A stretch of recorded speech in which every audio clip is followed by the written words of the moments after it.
Welcome, everybody. We are going into Unit 4 tonight. Just a really quick little recap of some of the stuff that we learned in Unit 3. If you guys remember, we looked at digitalization versus digitization last week, right?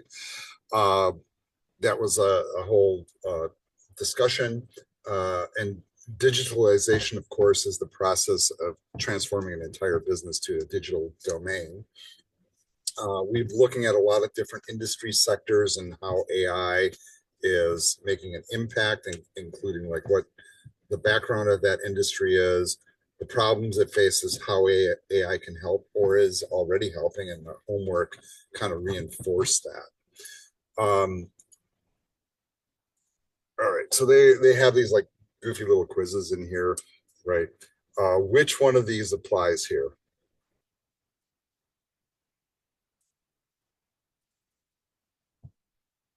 Anybody? No brave The one at souls? the top, the first one.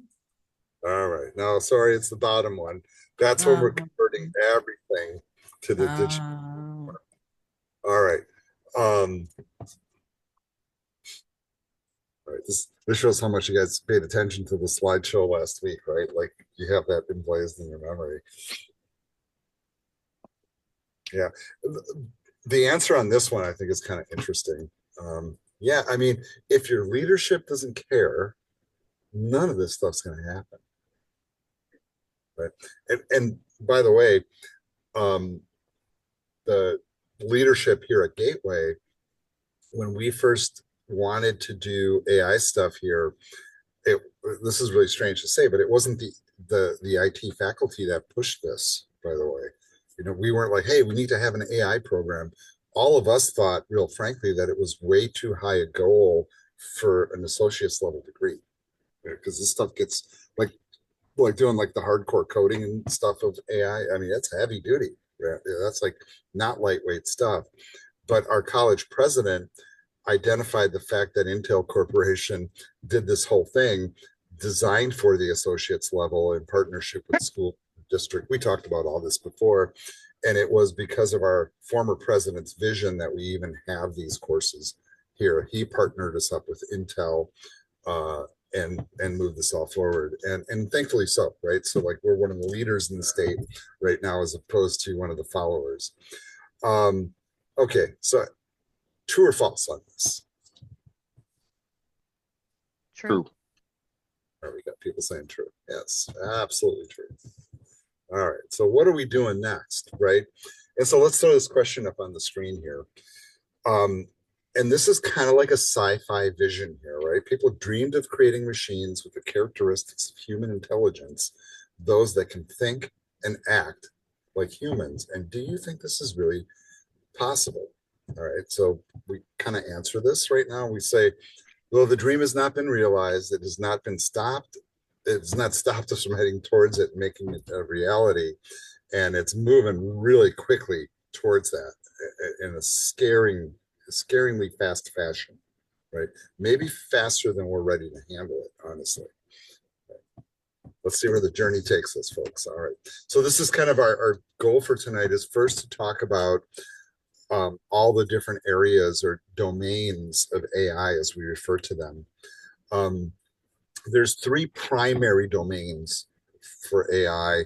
Some people will argue there's a fourth, and what I did in structuring the quiz for this week and for this unit is I included that fourth one as an option in all the questions because I think it does apply in some cases. But basically, the three major domains are the data, the statistical data, computer vision, and language processing and natural language processing. And we'll look at all of these areas individually.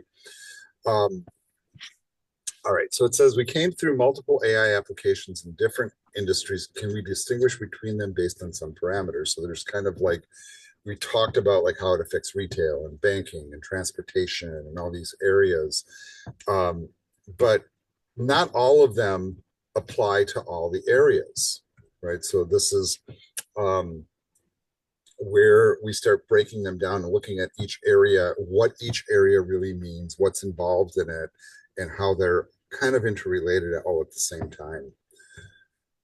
All right. So as a grand sweeping look at how AI sits right now, and I want you to notice that generative AI is not really on this list, right?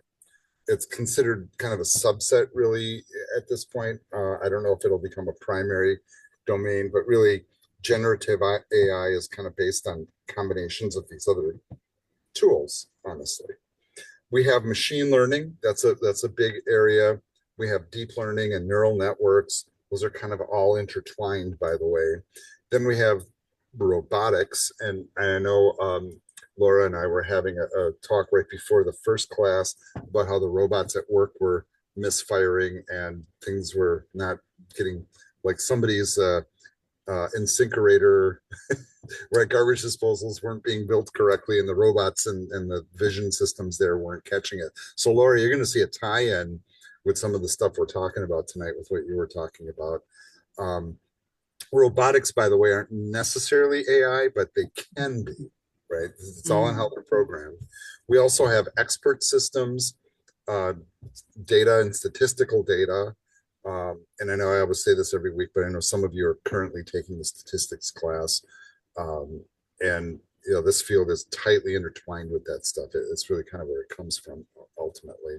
Then, of course, we have natural language processing and computer vision. But notice that those three primary domains are kind of at the bottom there.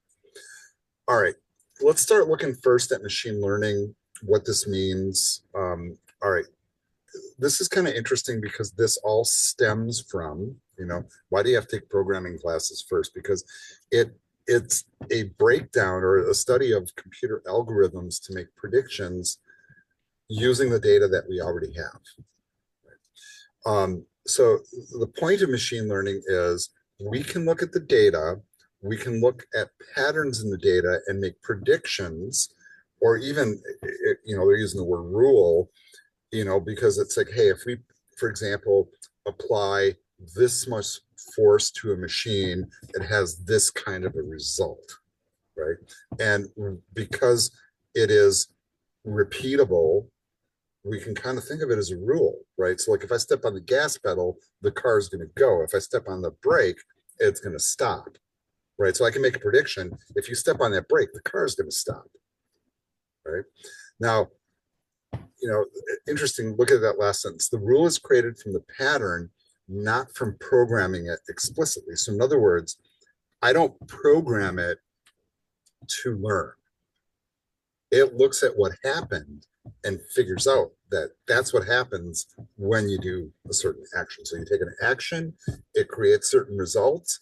Because of those results, I'm learning the fact that, hey, when this happens, that's going to happen, right? So is it really learning? Okay, well, sort of, right? So they do a comparison here to classical programming. So with regular programming, you have to understand the problem, you have to understand what data you're working with, and then you set up an algorithm to solve that problem and you get a solution, right? And if you design a good algorithm, it works every time, right?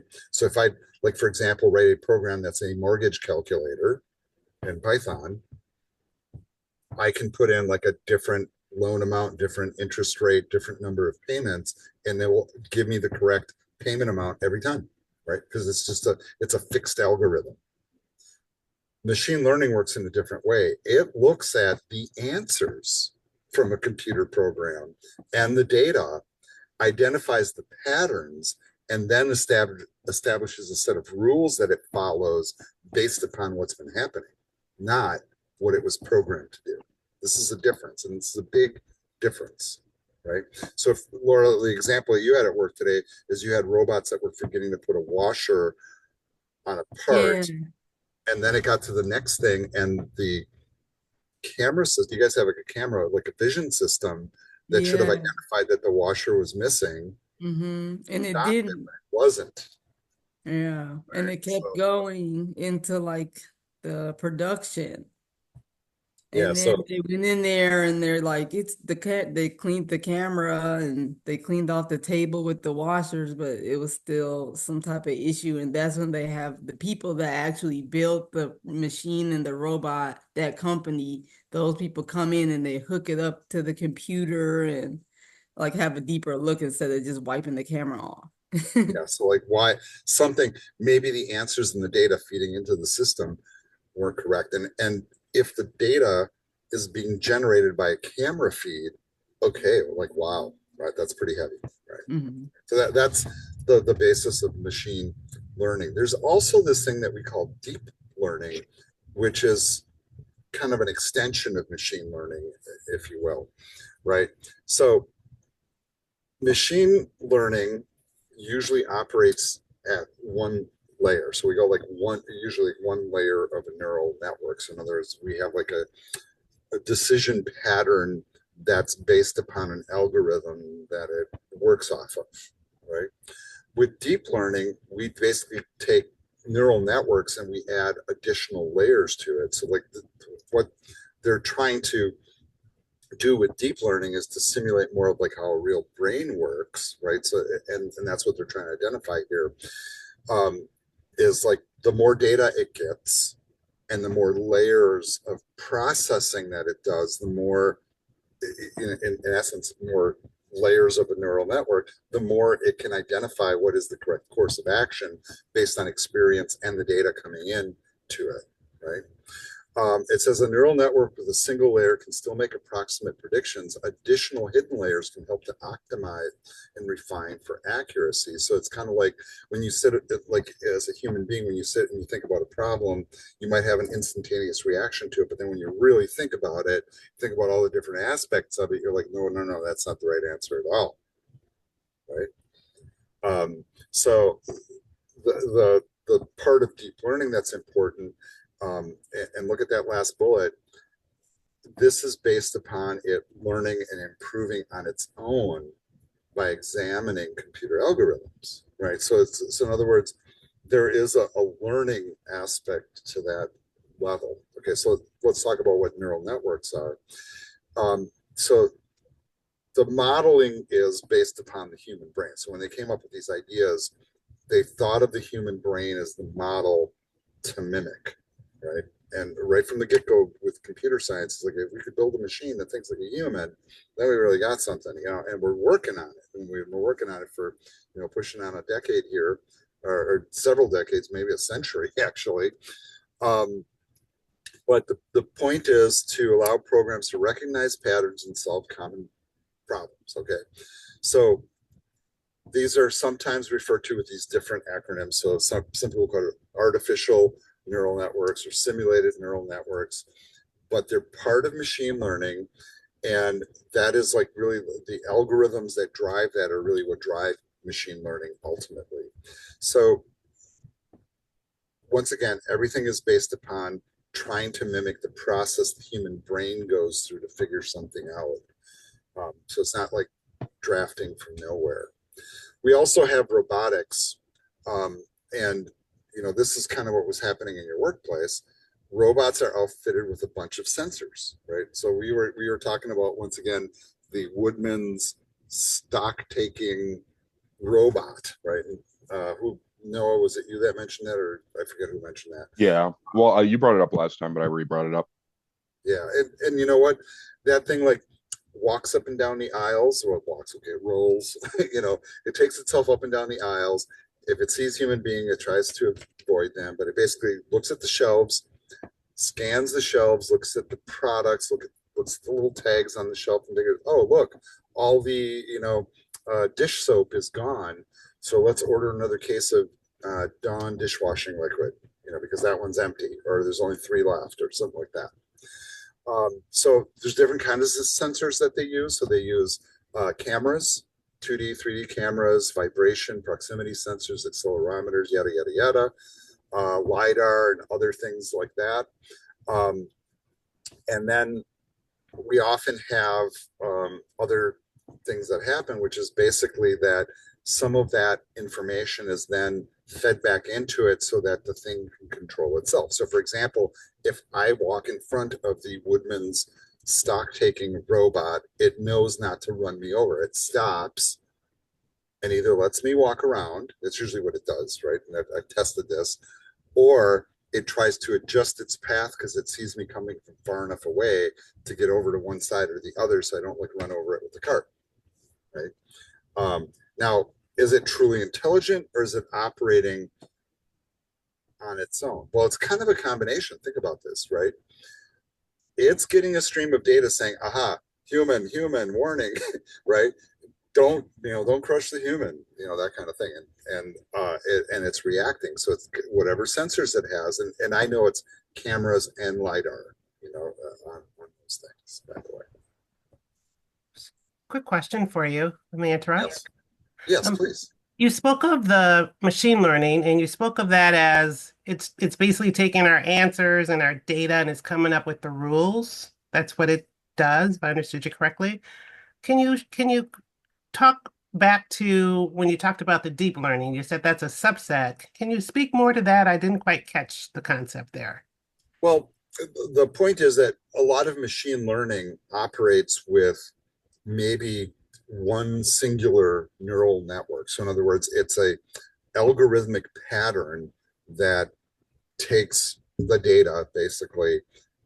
And so for, let's say like the Woodman's stock robot, one of the data points is it's sensing that I'm approaching, it reads that data and then decides to stop and let me pass, right? That might just be one layer of machine learning.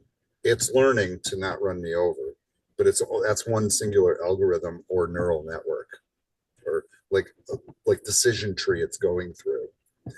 Deep learning is where you start going to additional layers down. So it's like there's a human approaching. Oh my God, there's other humans approaching. Oh my God, it's Christmas time on a Sunday and everybody's shopping at the same time. I'm not even going to operate. I'm going to go park myself in charge and wait till 3 a.m. and then I'm going to run the algorithm. So there's multiple layers of that. Some of it is programming, but with deep learning, once again, we're trying to simulate the process of a human brain thinking through a problem. So there might be multiple decision trees that you go through in order to get there. Right. We also have this concept of an expert system, and this is something that maybe you read about in your fundamentals of IT class or even heard about in articles or whatever. But an expert system is basically where we have a space of knowledge that's either generated by humans or whatever, and we keep it in a repository, usually like a database of some sort.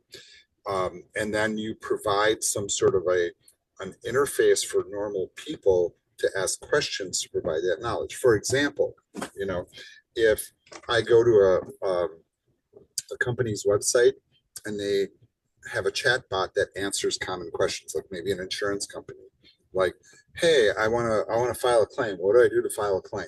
And it just has a stock set of answers that it draws from. That's kind of what an expert system is, right? However, there is kind of this additional piece that we throw in on an AI level, and this is kind of sort of how some of the Gen AI stuff works, where it's making an inference upon how it's being queried or questioned, right? Like you're asking for that information is how you're going to get the response. So if I don't it's like if I go into the system on the insurance company and say, hey, I smashed my car, how do I get my money? That's a whole lot different than how do I file a claim? I was in an accident, right? So, if you ask just like, hey, I got in an accident, where's my money? The thing's not going to respond the same way as if you're asking it the keywords that it knows. But an intelligent system might say, oh, you must want to file a claim, right? So it would take even the weird verbiage and convert it to something that makes sense. So expert systems are something that's been in place like in business environments for a long time. And even in like our software packages, there's help menus and things like that. All right, so the three other domains, and we're getting to the ones where we consider these the primary ones. What is important about these, right, is their connection to the data that drives them. And this is really the important piece. All right, so let's kind of move forward on this. So, all right, so that URL is not working, sorry. Yeah, I did try that one before and it wasn't playing. But so we look at data and what we call a data set, right? So data, and this is a hard thing to explain to people, but data is different than information. So all of you that are in the data analytics 1 class, right? A few of you are not, but in that class today, we were importing comma separated value files, CSV files, and figure out how to do the import, how to clean the data and look at it intelligently in a way that we can utilize it. Now, that data that we were importing, I want you to think about this, it was already structured into rows and columns. In other words, if I took, for example, one piece of information out of one of the columns and looked at it without a column header, I would have no idea what that information is. That's a piece of raw data. It's not processed, it's not ordered, it's not structured. But the moment I start putting stuff into rows and columns and saying, aha, this is the first name, this is the last name, this is the ID number, this is the latitude, the longitude, right? All those pieces, when the data becomes structured, then it is a data set, or the way that I learned it back in the old days when we called it, information systems, is that there's raw data that's unstructured and means nothing if you look at it. But as soon as you structure it, it becomes information and it becomes useful and usable to do things and make decisions and drive processes. That's the big piece. So data, if it's unstructured, is chaos. Data that's structured becomes information, becomes useful, becomes a data set. Right. So these are, I think, are pretty important takeaways. So here's some examples. For example, so for text, what is a data set? Okay, so for example, text itself can be a data set. So strangely enough, I was at a doctor's appointment earlier today, and I didn't interface with the doctor. I worked with a tech. They did an ultrasound or whatever, check out like my heart and see if it was working correctly, and hopefully it is, right? But like, it is a thing where doctors do take notes on patients. And in the old days, they used to write them down manually in a chart. Now, a lot of times what doctors do is they dictate it, right? Either into an electronic system, or some doctors type it up. But those words are important. So like if I went into my medical records online and I look, I can see how the doctor evaluated my visit, what notes he put in there, what he said, because I might forget like the words he used, but that's a data set.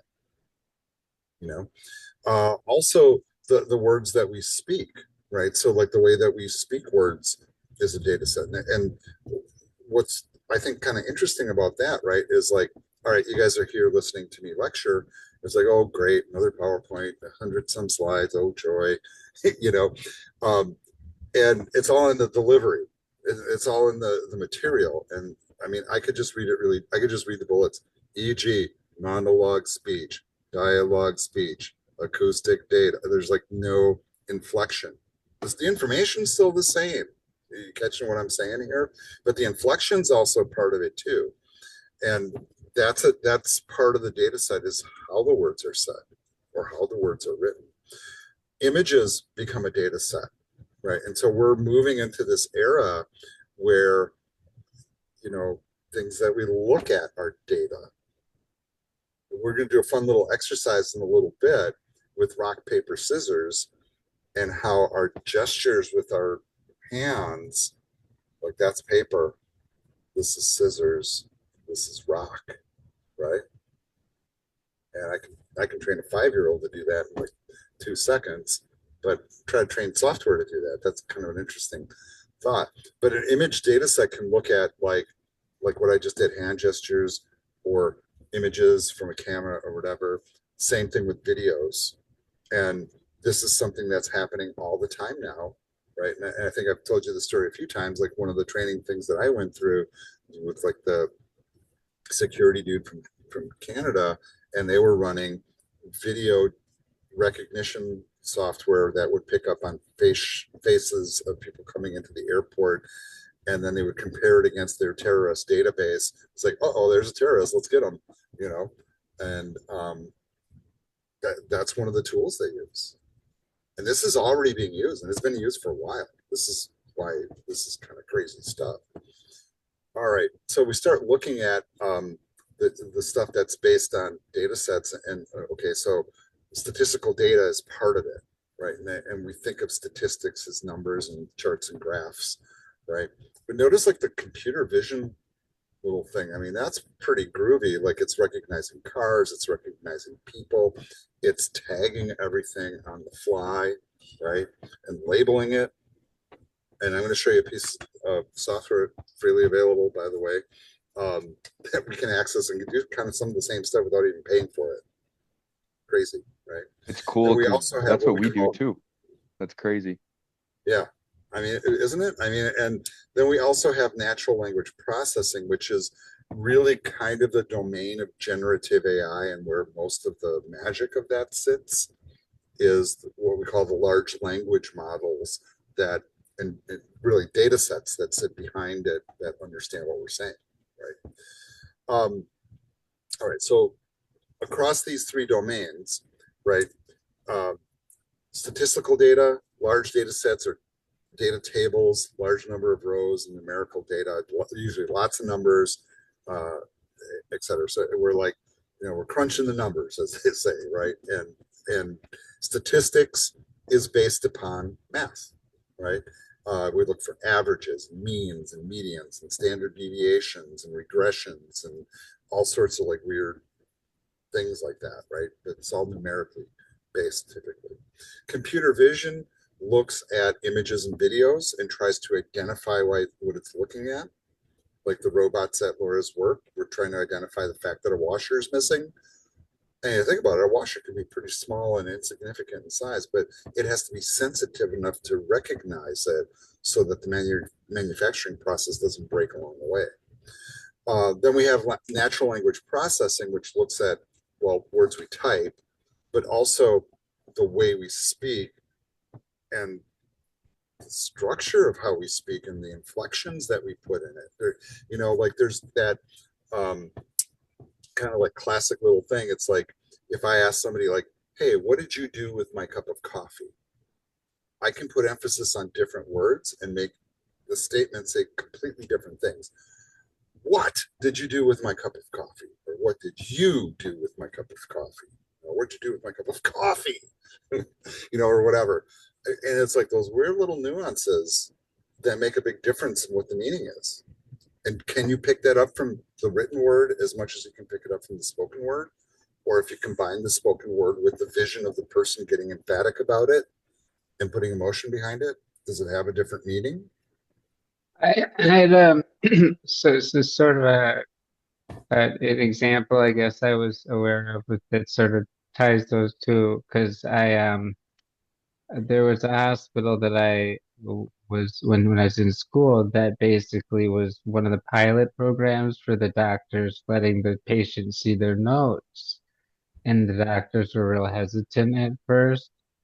But actually, it turned out that a lot of the times they didn't write things that like the patients were insulted. They maybe misunderstood something, and the patients reading the note would see that they had made an error that they wouldn't have known in the context of talking to a doctor. Maybe they would just misunderstand, but like that actually having the patient be able to read the notes and say, oh, that was my left, not my right, or that was my mom, not my grandma, like that actually made a difference. And I guess that made me think like, if stuff like ChatGPT could let you, sort of clarify things like, actually, I want to make sure you know that I mean like this, not that, that just one little bit of interaction really made a big difference. I mean, that was a hospital, so it's very important too, but it was very interesting how big a difference it made. Because I mean, I've seen my doctor's notes, and sometimes I'm like, wow, I don't even know if that was the same patient you're thinking of. Well, Charles, you're nailing one of my examples I was going to kind of use. And my example is like a restaurant-based one. Sorry, take the scenario. My wife and I went out to dinner. We ordered an entree and whatever, and we also ordered an appetizer, and the appetizer was spring rolls, right? So it was at like a Thai restaurant, and an order of spring rolls has 2 spring rolls in it. My wife, when she ordered, said, "We'll have the 2 spring rolls." And the lady wrote it down as 2 orders of spring rolls, meaning 4 spring rolls. And I had to clarify that, but it is all in how you say it. My wife knew what she was intending. She was pointing to it on the menu, but the person heard a different thing and wrote down a different thing. And a good thing that we caught it, because I didn't want two orders, right? Okay, but this is really kind of an interesting thing here, because I do agree with you, right? Because we look at certain people as we revere them almost like doctors, right? Like well, they know what I'm talking about. I explained it really well, right? So they wrote it down correctly, right? And they're amputating my left arm, not my right arm, you know. But mistakes do happen, and I think it is really valuable. And maybe if they used like natural language processing in the process of like taking the notes, maybe they would pick up on that fact. Like, who knows, right? All right, so we're going to skip over the little, discussion pieces here. I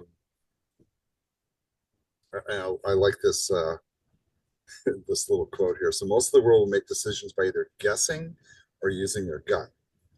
They'll either be lucky or wrong, right? Yeah. I guess that you wanted 2 orders of spring rolls, right? All right, so this is where we're getting to like our first little exercise here. All right. All right, so do you think a computer makes decisions by guessing? Anybody that's had a software class or programming class knows. I'm gonna say no. Yeah, totally not the case. It is programmed to act a certain way, right? So it's programmed to react a certain way under a certain thing. However, okay, so here's the however. Now we didn't do this in the Python class, but when I teach like Java programming, and I think I do this in other languages too, I'll teach my students how to create a rock, paper, scissors game, right? And the way that the game works is we use a random number generator in the computer to generate rock, paper, or scissors, 1 of 3 possibilities. So the computer randomly picks one of those, and then the user manually picks one of those, right? So like when you're playing, like, once again, if you're like a 5-year-old kid, you can explain it to your friend and play rock, paper, scissors in about 30 seconds, right? But there's an element of randomness to it, because you don't know what the other person's going to decide. But the reality is, in their head, they're going to go rock or paper, and then you make their hand do the gesture, right? And there's an appearance that maybe the computer is making a decision by guessing, but is it? This is kind of like the grand thing here. So the point that they're trying to make is, we use statistical information and data that we compile to help the computer system make its decisions. So for example, if I'm playing against a computer-based system that's intelligent, and I always choose rock no matter what, after a while it's going to figure out that I always choose rock, and it's always going to put out a piece of paper to cover me, right? To beat me every time. That would be the intelligent thing, right? A 5-year-old would figure it out. How many times? Probably take her 10 times, and the 5-year-old would figure it out. But there's this appearance that when we do this, that there's randomness to it, but there's intelligence, there's choice behind it. When we write a program, we try to simulate the other player. The best simulation is they actually have 2 real players making decisions, or software making decisions. And we do have software that actually gets programmed and beats humans, not randomly, right, by making the right decisions. All right, let's talk a little bit about statistics and stuff here, what these fields are. And I know some of you are studying this right now. What are stats, what's data, and what is statistical data, right? All right, so statistics, okay, the way they're defining it is collecting, analyzing, interpreting, and presenting empirical data. All right, there's a fancy word. What is empirical data? All right. Like numbers, Yeah, really, numbers, but facts. let's do this. All right, so I'm going to bring up ChatGPT. What is empirical? Can I spell it empirical? Empirical. Still not spelling it right. We'll see if it still gives me a good response. It's information collected through observation and experience. So by looking at the real world and what actually happened, that's empirical data. Right. So statistics, if I'm running statistics to figure out like how to, you know, program something to behave under a certain situation, I want to look at real world data. So for example, if I look at all the data that's been presented on the average high and low temperature in Wisconsin for this time of year, I can make a pretty good guess as to whether I should wear a jacket or wear shirts, or whether I need boots or sandals, right? And all of us are probably wearing coats when we go outside. Well, I know some people that don't, but whatever. They're a special case scenario. But most of us will intelligently wear a coat, a hat, and gloves during this time of year because we have the empirical data that says, well, this time of year it's cold and it's snowy and windy and it's miserable if you don't, and especially if it's stay outside for a while. So empirical data is observed data. So we're collecting, analyzing, and interpreting empirical data, right? Data that we actually observe out in the field. Stats are used all the time, and used for a long time. As a branch of mathematics, it's relatively new, and I always tell this to my students, right? I don't know when probability theory came into play, but it's only been a few hundred years, I believe. And then that kind of grew into what we call set theory and drives things such as quantum mechanics and a lot of the stuff that we do in AI, ironically. So statistical analysis, the science of collecting, exploring, presenting large amounts of data to discover underlying patterns and trends. So, all right. So if machine learning uses data that has patterns and trends in it, now you see the connection, right? I mean, the statistical information, like if I always have certain inputs to a system and I always get certain outputs, that establishes a pattern so that I know that most likely it will follow that pattern within some degree of certainty, right? Let's take a really quick look at this video here. AccuWeather was founded 56 years ago in State College, Pennsylvania, and now we've grown to a global company. We're known for being players in big data, but at the heart of it from the start is really weather, and that's the core of our mission and what we focus on. We're also starting to inject AI into more of our business practices. We had a lot of manual coding. It was very time intensive, very labor intensive. It would take us months to go through and analyze how weather was impacting a business. Now we have a solution with AccuWeather D3 where we utilize Azure machine learning to quickly go through that same process, and it's instantaneous. D3 stands for data-driven decisions, and at AccuWeather we know that businesses want to know how weather is going to impact them. We've been able to take clients' custom data, merge that with weather data, and run it through a machine learning stream. Scale is the #1 reason we're looking to deploy this D3 on Azure. As we deployed things like our API and other items on Azure, we came to realize that machine learning would allow us to pre-build some algorithms that could get better over time, and taking inbound data from our customers, learn about how the future may be affected. This has allowed us to move much faster than we ever could have in the past. The technical support and the expertise on deploying and using the machine learning tools that are available on Azure was very important for our data science team. The journey from consumer to business is on the same path. So knowing how weather impacts consumers, that has an influence on all of these businesses. It has an influence on what products you're going to buy, what activities you're going to engage in, your mood. That's at the heart of what we do at AccuWeather. We want to help businesses. We want to help people. As organizations get really good combining data that's never been combined before, all of that is just going to get so much more precise. We know we. I like what they kind of said there. And if you think about this, we already have these huge amounts of data that we're generating. One of the tasks for us as people working in this field is finding different ways to extract meaning from that data that maybe those connections haven't been made before, to attribute one thing to another, to see the pattern that's already there and then use it at a much higher level than what we've already done. All right, so one of the things they're talking about here is using it to predict future trends, right? And that's what you're seeing in that video. How manufacturers use it, researchers, communication, government agencies. So all of these entities are using it to find ways to figure out what's going to happen next so they can prepare for it. So for example, if you look at population growth and you see that population is growing, it's probably pretty wise to like make sure you have more food and water and power and all of those things, right? I mean, that would be logical. But what if population is decreasing? Do we need more? These are the big questions.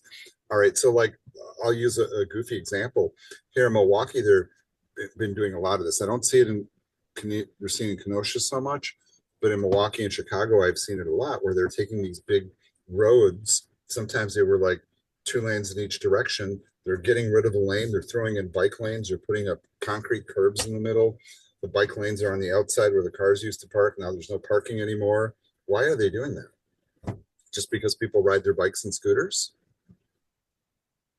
Or do they know that people like my children decided not to drive and do ride their bikes everywhere?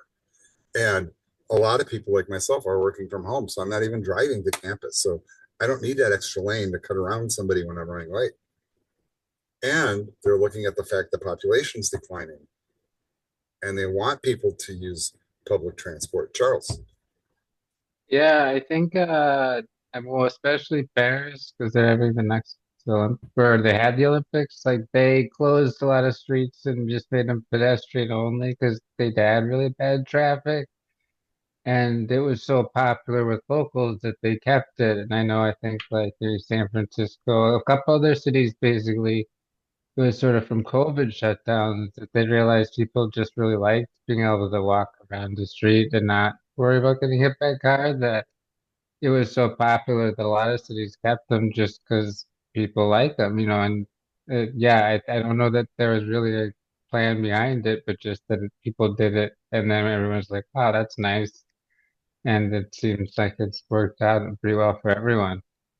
I think there is a plan on it. I mean, if you look at like the city of Madison, what they did with State Street, for example, where buses can go on the road and I think taxis can go on the road, but you can't drive your car on that road anymore.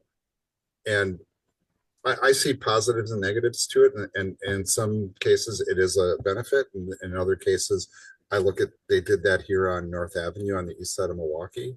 And I'm always like, what happens if there's traffic and a fire truck wants to get through? That I ask those questions. Or like, what happens if it snows a lot? Are they going to plow the bike lanes? And what happens to the businesses that were relying on those 5 parking spots so somebody could stop in and buy a sandwich and go, and now there's no parking? What happens to those businesses? So there's all sorts of things happening, but the fact that they're doing it is not accidental. It's based on some sort of prediction. And one of the predictions, and if you guys aren't aware of this, is steep population decline, folks. I don't know if you guys are aware of this, but following 2008, the crash in 2008, the rate of propagation of the species here in the United States dropped significantly. A lot of people were just like, I'm not having kids. And then throwing COVID, and that's accelerated. And now those people that stopped having kids back in the early 2000s or mid 2000s, that generation is now hitting college, and there's a whole lot less of them. And here in education, we're calling it the enrollment cliff. We're looking at population declines in higher education of as much as 30 to 40% in the next 5 to 10 years. That's the prediction. I think it's very pessimistic, and I don't necessarily agree with it, because I think there's ways to solve that problem. But if you just look at the rate of people having children and population replacement, that's not inaccurate and kind of shocking, actually. Right. So we're going to decline in population, and then they're closing the borders at the same time. You know, yeah. And then you have countries where the population just keeps exploding. Right. Yeah. So I mean, so there's there's controversy here for sure. All right. We're going to get into this little exercise now. So we're going back to the rock, paper, scissors thing. And there is a link here on this slide. So I don't know how many of you want to try to follow along with this, but I'm going to demonstrate on screen. I am going to record it. I played with this earlier. I mean, it was fun, real frankly, but you guys know the game of rock, paper, scissors. You know how that works, right? Do I need to explain it, right? There's 3 modes. Rock is a fist. Scissors is scissors, right? Then paper is your flat hand. And then you can smash a scissors with a rock, cover the rock with a piece of paper, or cut the paper with the scissors, right? And those are all the winning maneuvers. Or you can tie, right? So there's 3 options. One option is to tie, if you both put up the same thing. Otherwise, you follow that algorithm to win. I'm going to go ahead and click through on this, and I think I might still have the tab open, so I'll see if it's still active. I may have closed it. Okay. Well, let's just go ahead and click through. So if you have the PowerPoint up, by the way, and it's probably behind my screen, which is probably why I'm not seeing it. Here we go.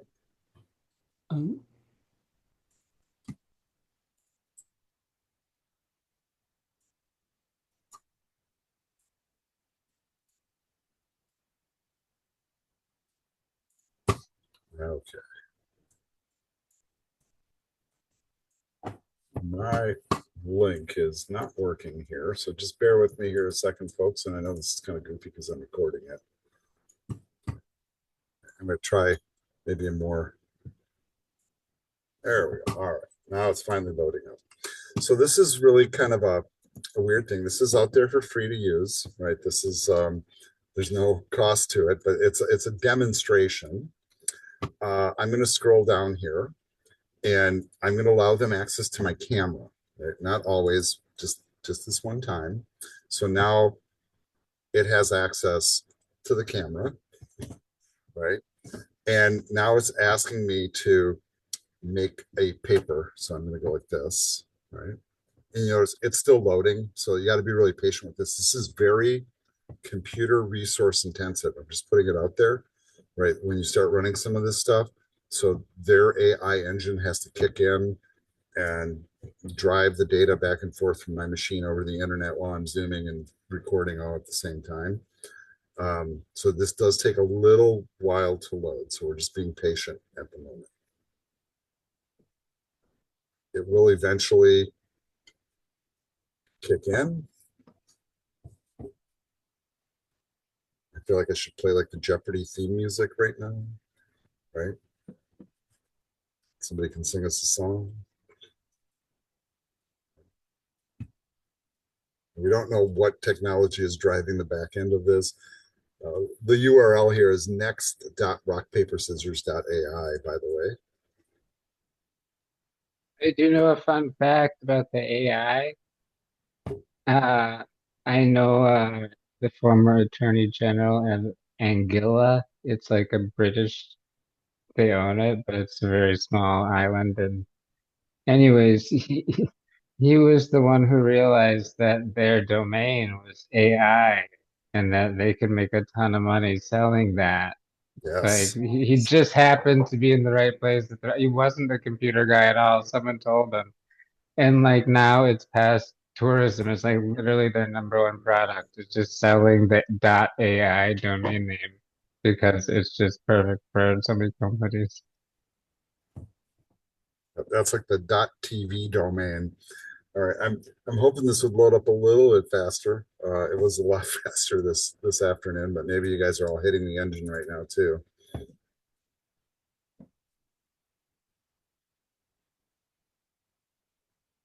It says my camera's on. It says it's Yeah. low. Mine worked right away. I Yeah, played a couple games already. I'm gonna I'm gonna do a refresh on it.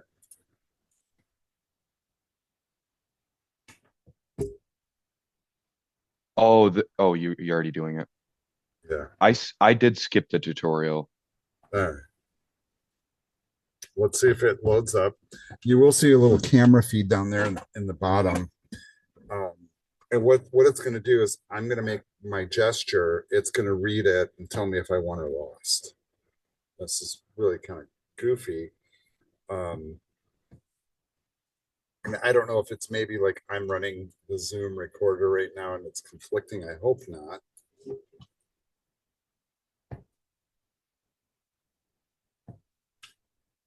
Trying to be patient. Yeah, that's odd because I have Zoom and my camera was on. Oh, I did turn my camera off actually while I was doing it because I didn't want people to see me doing this. Right. Like what is Noah doing? I'm just signing everybody. All right. Well, you can see I'm like horribly failing at this here, but I want to show you this is an example of computer vision. And of course I do the demo and I see like the chats like yeah, I might not, but you know what? I was running Zoom before. Here, let me try this. I'm gonna turn off my camera, folks. So don't freak out. I'm still here. Let's see if it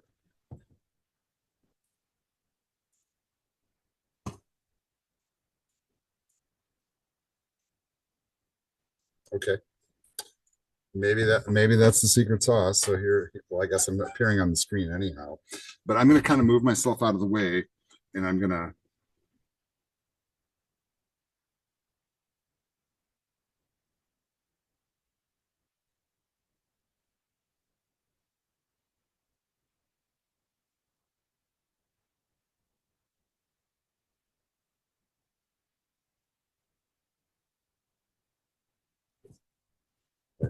and they're trying to offer me a job at the same time. The point of this though, this is an example of computer vision. It's recognizing my hand gesture, right?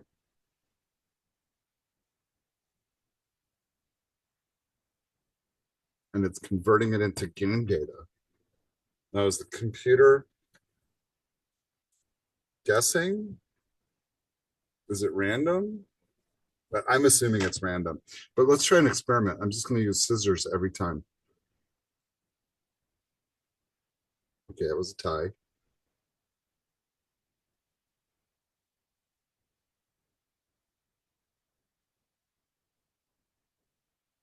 Okay, scissors is good for it. Tie is better than losing. Notice what it's doing now?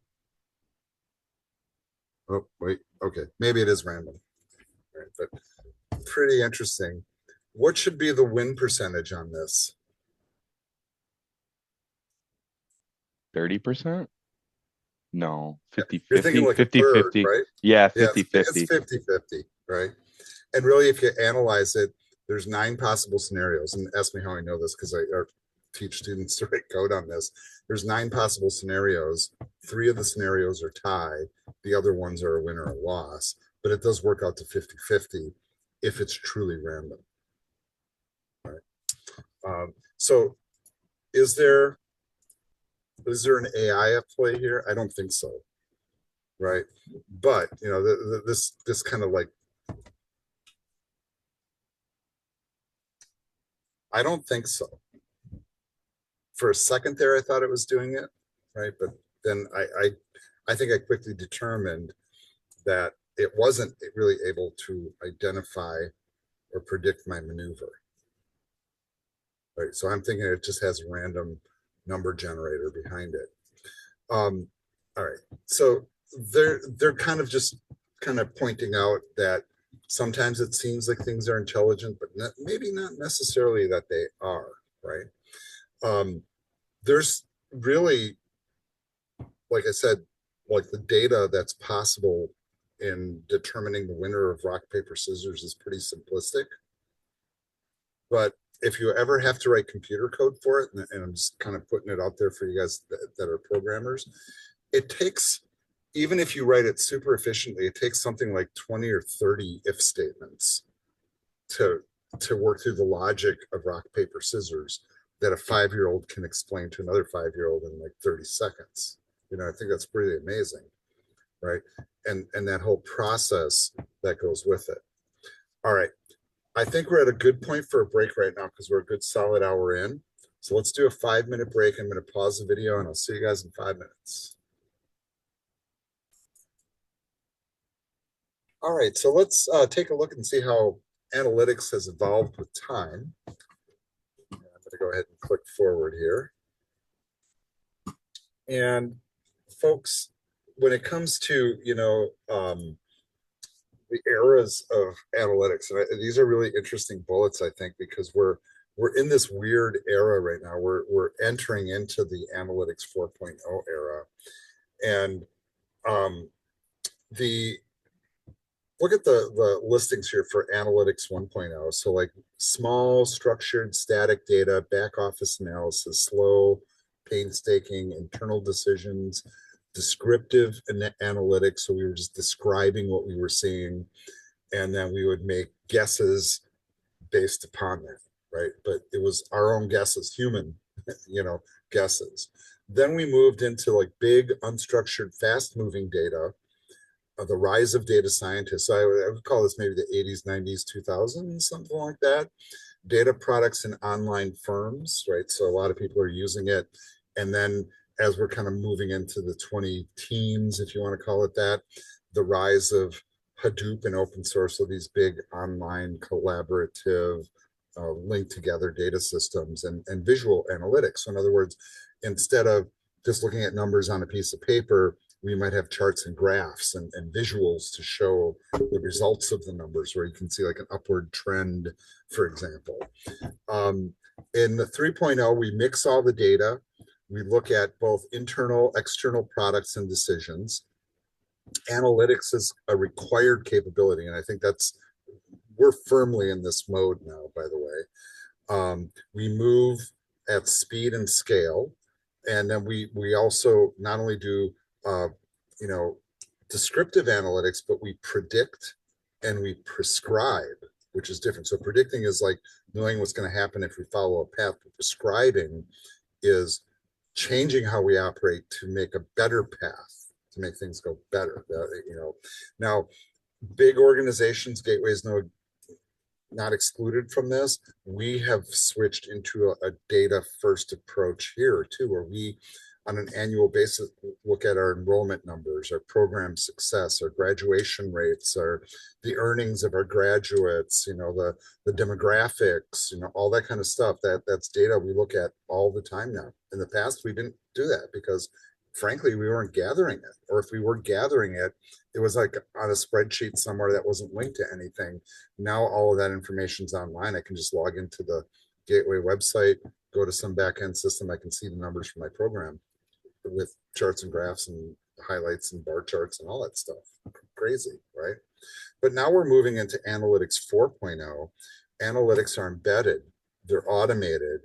There's cognitive technologies, meaning AI related stuff. We have robotic processes for automations that, you know, kind of happen automatically, right? And we're augmenting things. We're not just automating things. We're adding value, right? And I think that's, you know, crazy powerful, really. So stats does contribute towards AI. You know, so for example, they go through a series of examples here by industry, right? So like in manufacturing, you know, they're using the Audi factory as an example, where they were checking like the weld quality at the factory, and their quality control systems were using, and of course this is a little bit of an Intel pitch here, is they have the software packages these that check the welds in the manufacturing process. And Laura, this is not going to be too much different from what you guys are basically doing, where your robots have vision systems that are checking that washer's missing. And then when that system fails, it cascades through the whole thing, right? It's causing problems. We also look at the effects on healthcare. And AbbVie, which is a company that's pretty big in our area here, So they have 47,000 employees worldwide. That's not a small operation. That's absolutely monstrous, right? But they use different queries and scan research articles to find patient treatments, medications, manufacturing procedures. And then they use some of these Intel libraries like TensorFlow and OpenVINO. These are open source Intel AI toolkits that you can actually plug into your applications. It's also being used in healthcare. So for example, and this is really fascinating because I was getting a test today, right? And they were using, they have an ultrasound system and they're looking at my heart, and there's like little prompts. I got to watch the screen as she was doing it. Of course, I'm a computer geek, so of course I want to see my heart valves fluttering and all that. But what I thought was really fascinating is the software in that embedded system would recognize things for the tech to highlight in their report. So the tech would draw measurements and whatever, like superimposed over my heart to make sure everything's okay. But sometimes the software in these systems allows them like, hey, this is something you might want to look at. Not that the software is making a call on it, and not that the tech's even making a call on it, but to bring it to the doctor's attention to look at it. Like, is this something? It's not really calling it, but it's pointing that direction. In telecommunication, of course, huge amounts of mobile data flying around, and this cool little graphic there. But they're talking about how they're using these high-end processors. And if you guys aren't familiar, Xeon processors are the kind of processors that we use on server systems. They're really high-end, not something you buy in like a laptop or a desktop, right? These are server-grade CPUs. And they're using basically faster processors, faster hard drives, and fast GPUs, right? And that's like the whole NVIDIA thing, is they have fast GPUs, and sometimes those are faster at processing than regular CPUs are. But the faster the technology operates, the more advantage we can take from these systems. Now, what we're going to do here is we're going to play with a couple of other examples. And I think this is where this class starts to get fun. So instead of like talking about tech, we start to use it a little bit. This is one that I was experimenting with earlier, and there's a step-by-step here. And so I'm going to like show you the two steps, right? This is a website that we're going to go to, and I'm trying to find my tabs over here right now. So I thought I had them all open, so we'll see. And maybe I moved them to the other screen.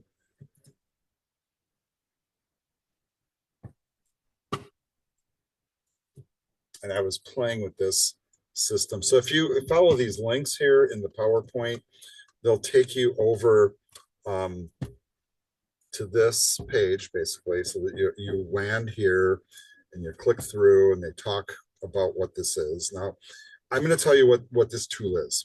This is basically the same type of tool that you get when you use software such as Power BI by Microsoft or Tableau, right? Where you can take data sets and drop them into a piece of software, and it creates these amazingly beautiful visualizations with very, very little programming or knowledge of even how to do it, right? Some of this capability, data analytics people, is also built into Excel now, with some of like the Power Pivot tools and stuff that are built into the platform. But ultimately what happens is you get into these screens, and I'm going to refresh this screen. So this is where the raw tool sits. I see Christina dropped it into the chat there, so you can follow that link if you want to get to this screen. And it allows you to input data a few different ways, right? So for example, if I have like a raw data set, I can just copy paste it in. So for example, if I had a CSV file, right, data analytics people, and it had raw data in it, I could just copy paste that right here. That's the thing, right? Another approach is you can upload it. So I did try all of these approaches before. And then I thought, for the sake of example, the easiest way to employ this, and you guys would probably want to do the same, is just to use a sample data set that they already have built.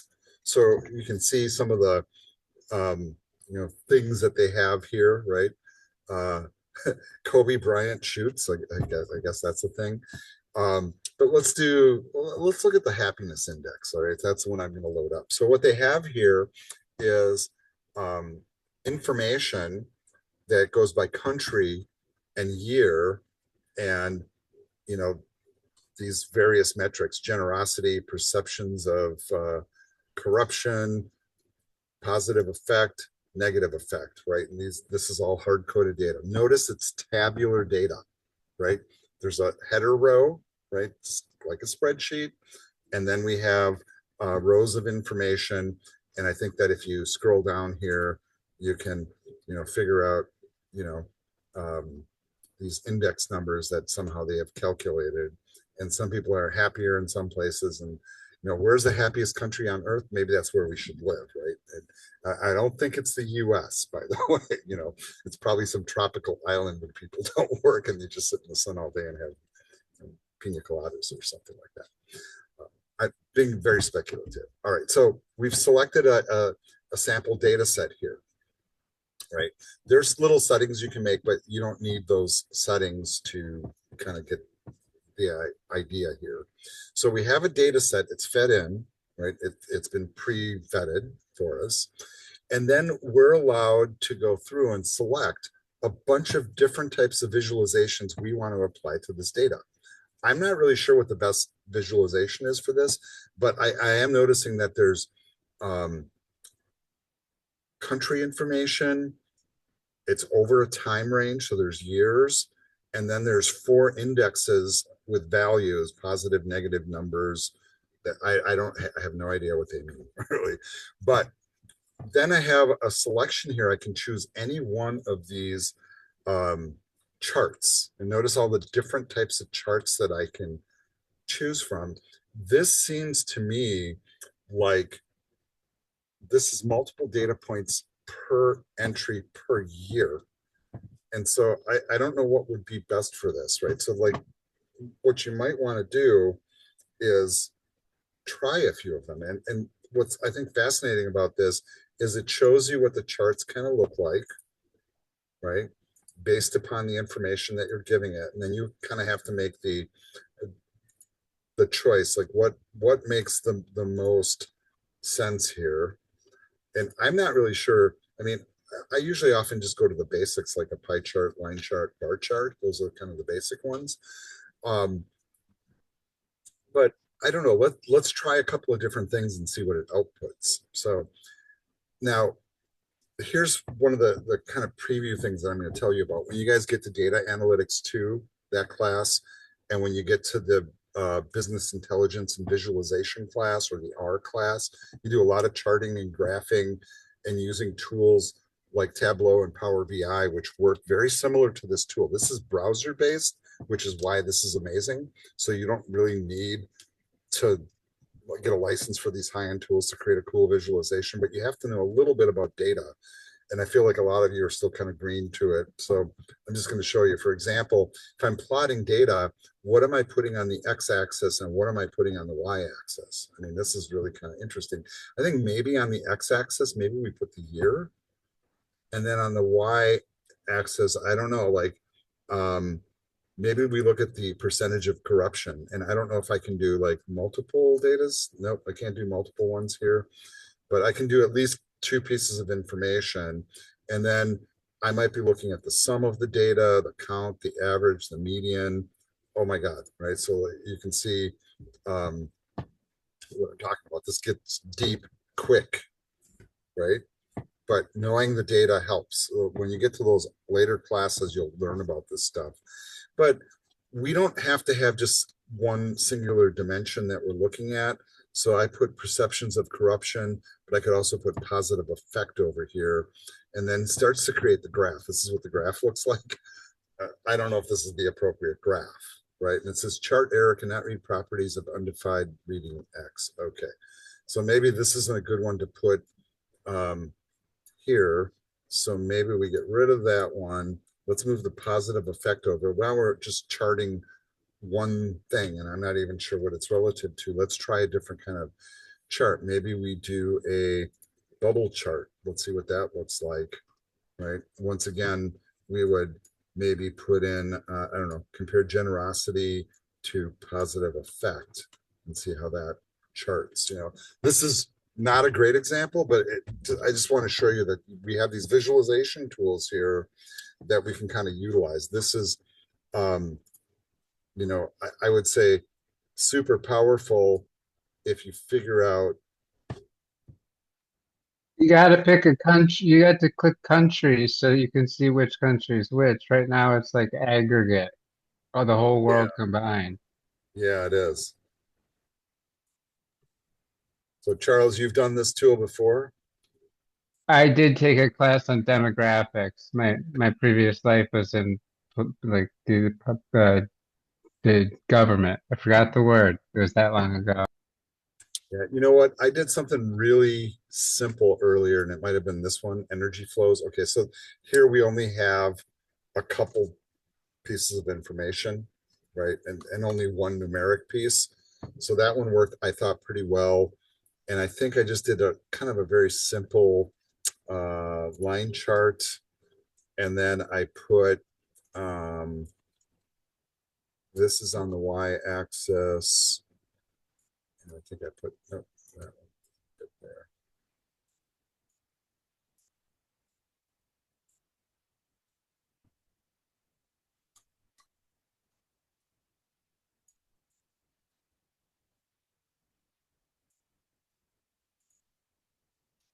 I did this before and it worked great, by the way.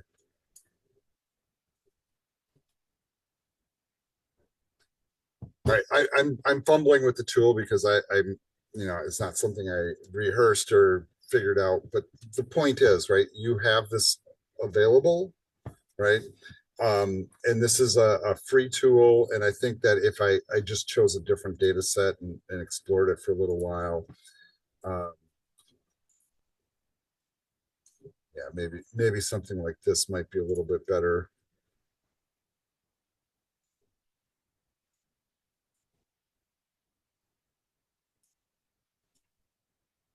So it's creating, I mean, it very, very quickly is creating these visualizations, and then you can grab the visualizations. Now, this is not AI, by the way. This is a statistical analysis tool that allows you to take data sets that you might already have and create visualizations without knowing how to program or work Microsoft Excel.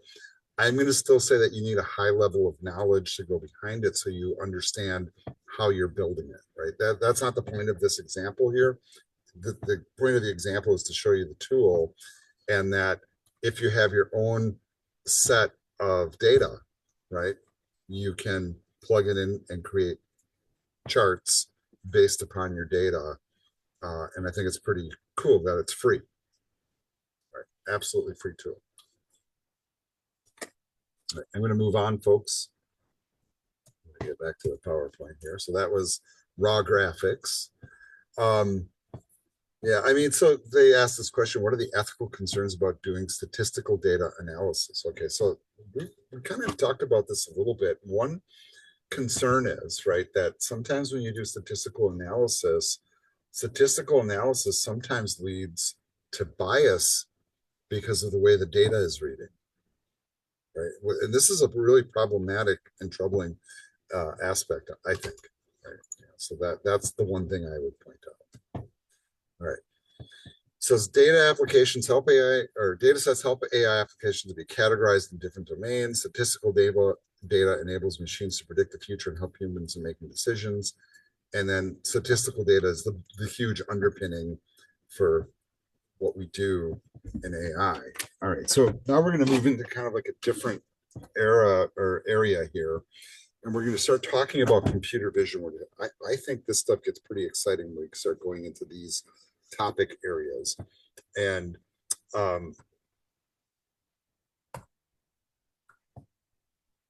right, we got a little bit of a flavor of this with the rock, paper, scissors. It was able, think about this, to recognize my hand gesture as a game maneuver, right? And how does it do that? I mean, this is a basic shape, basic shape, right? So it must understand the difference between those three right? All right, so this is what we're gonna look at here, you know, what it is, you know, why it's important, how it works. All right, so we, you know, the basic goal of this is that a computer can look at an image or a video and extract meaning from it, and then use that to drive other decisions. Yeah, so it says it's a subset of mainstream artificial intelligence. It is one of the primary domains of AI. Now, there is this really cool Google tool. I was playing with this one earlier. I'm trying to find all my browser windows again, but I think I'm just going to re-click the link. So there it comes up. So it's coming up on my other screen. And there is a set of instructions here, by the way. So like if you look at the instructions, right, the first thing is to go to this link. So cloud.google.com/vision, right? Then scroll down and find the API section. There's a little drag and drop box here. And I played with this earlier and I was kind of blown away with some of the results, real frankly. And, you know, you can play with this to your heart's content, but it's kind of a little bit of a preview of like how some of these technologies work. So I'm going to go full screen on this. I'm going to scroll down. Here's the little API box, right? And what I'm going to do is I'm going to find an image I have on my system, some random image, and I'm going to throw it in there, and it's going to look at it and tell me about it, right? This is not me saying, hey, is that rock, paper, or scissors? It's a lot more open and generic than that. Okay, so let me, or I should say, find something in my file system here. So I got to do that first. Let's bring up a file folder. And somewhere on my desktop, I probably have some goofy image. And I'm trying to do icons here so I can see what the stuff is. So here's an image that should work pretty well. This is a picture, right? If you probably can't see it, but it's a parking meter. I don't know why I took a picture of it or why I have it. Probably to fight a parking ticket, I think, or something. And so I'm dropping it into the vision engine. Oh, I have to tell it I'm not a robot, by the way. All right. So it identified it as a parking meter. And then if you click over to the text aspect of it, so you see like, okay, so it's labeling it. So it's finding out there's numbers on it and stuff, but it's also taking all the little blocks of text and reading them and telling me what they say. Yeah, so that is a Milwaukee parking meter. So I was probably, you know, trying to run the app or something like that, and I was gonna like late to go somewhere. I don't remember what the situation was, but I took a picture of it, and the AI vision here is correctly identifying the object and the words on it from a picture. And it's not even a very good picture. Pretty crazy stuff, right? Well, let's try another one. I have some other like miscellaneous weird images in here. Trying to figure out something that would make sense to look at. But here's an image of a instrument. No, not that one. Let's go with this one. Oh, okay. So it's too big of a file. Okay. I need something smaller. And I want to upload something that's safe to upload because I don't know what some of these images are.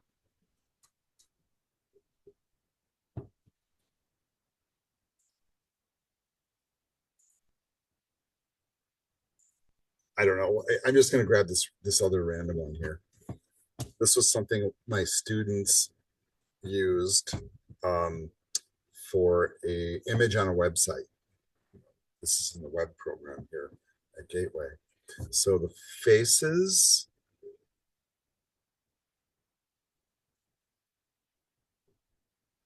The objects, interesting. These are all the labels it generated from that. First thing that comes to my mind is this has got to be crazy useful for police work. Just like random locations and pictures and stuff like that. I mean, that's huge. Oh my God, yeah, totally no. Yeah, Wow. I just did it and I uploaded a picture of me and my sister. And it's a baby picture and it's like 85% a child and like happiness and toddler. Like it's categorizing what the picture is, but it did say 51% cousin, so it got that wrong. Because we're What's more, identical twins. somebody figured out that you guys were, from the same Right, something. the family. I'm gonna do something really weird here, and I don't know like if these pictures are all. I have like my Zoom backgrounds, for example. Um, and so I'm gonna try another one here. All right, that's not how I want to do it. Can I just drag and drop it in there? There we go. All right. Here's just an image, right? This is a little neon shop in Chicago on Western, if you guys are curious. We ate at a restaurant like kind of right by it. And it's picking up all the words. Weird. That must be like some other language, right? The dominant colors. I mean, this is like crazy, crazy stuff. Right. It's also racing it or rating it. Like it's not adult, spoof, medical, violent, or racy. Mhm. Right. So I wonder if like I took like some other all right, here's a weird one. Okay. You guys know what that is? This is like Oh, I didn't see it. this is the used car lot in Kenosha where that got set on fire during the protests. Oh. Yeah, I had to take pictures, but all right. Interesting. Yeah, scrap. Yeah, I don't know. Very, very interesting and fun tool to play with. Um, Mm.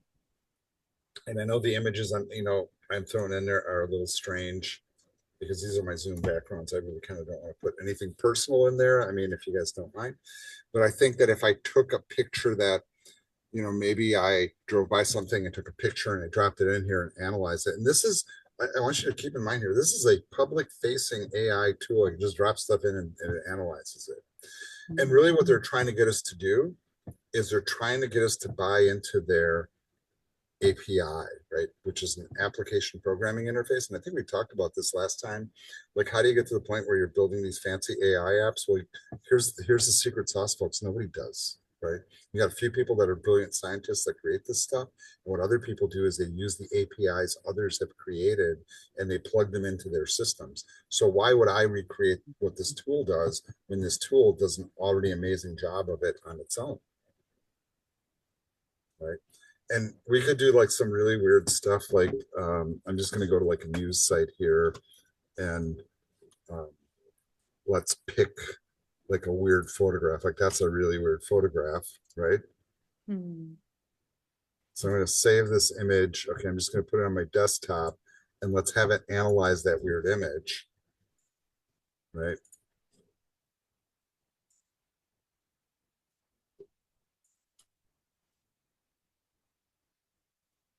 Oh, it doesn't like that image. What is wrong with that image? All right, so this is where we get into, oh, it's a WebP. We'll rename it, make it a PNG. And then we'll, oops, drop it in the wrong folder. You guys see where I moved it to? I think that's the folder you moved it to. I'm pretty sure. Yeah, I control Z it, but now it's doing this. So let's see, like, what we got going on here. This is a very more complex image. And I think it's pretty interesting, like it's even highlighting the stuff.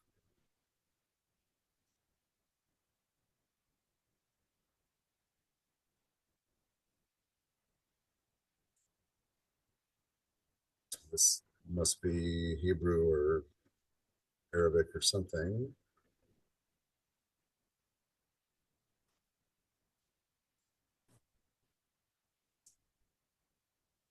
Interesting, right? Well, there's guns here, so the violence thing is tripped a little bit. All right, so that's enough with that tool, but I think hopefully it's intriguing you a little bit, right? To check it out. This is not technically a free product, by the way, right? I mean, like the full library, if you want to use it to plug into your apps or your systems, that's something you can do. You just have to pay them for it, right? You can use the free tool a little bit, but how much are you going to do with the free tool, right?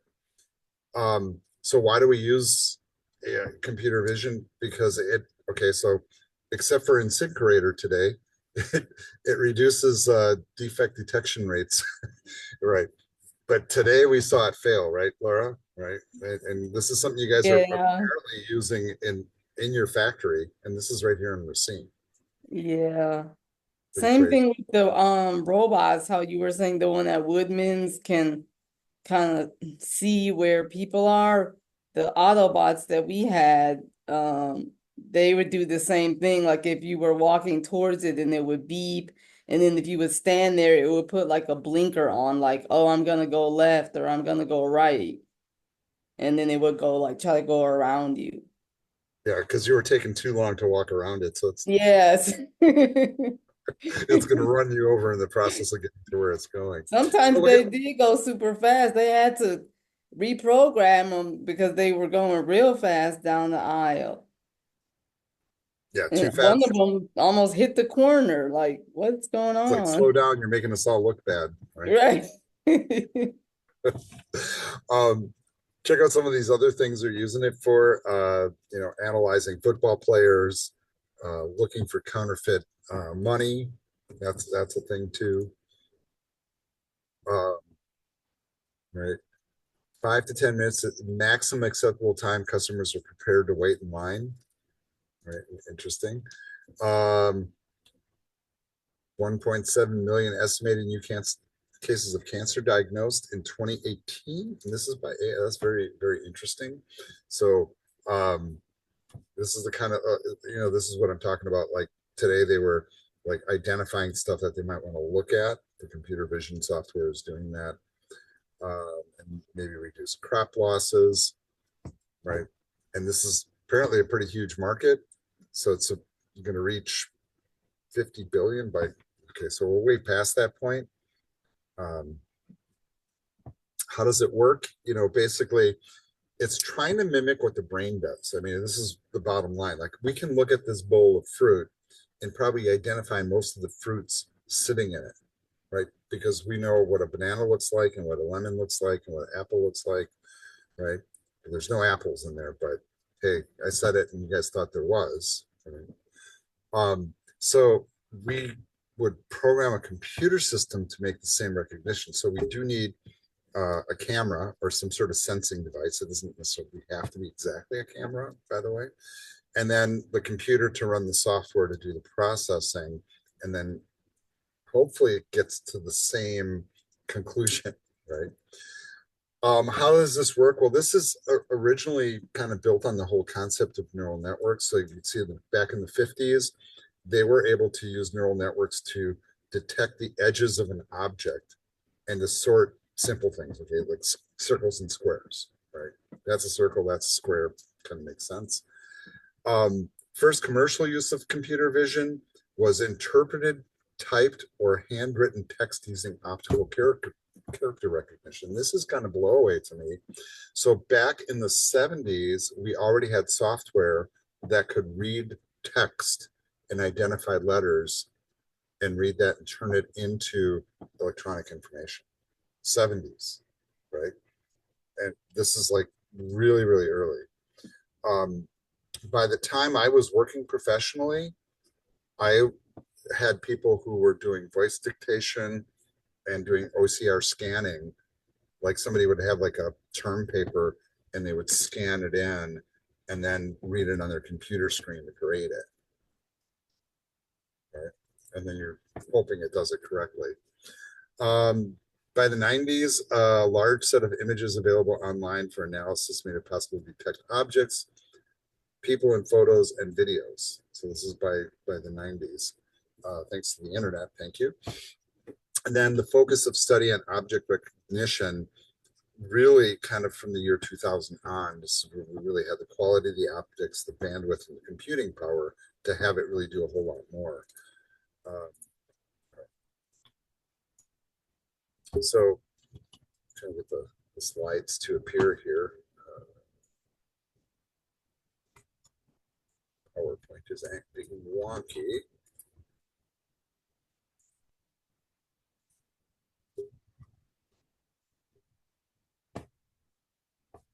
Try to get to the next slide. Okay, there's supposed to be some cool graphics there, but apparently they're just not working.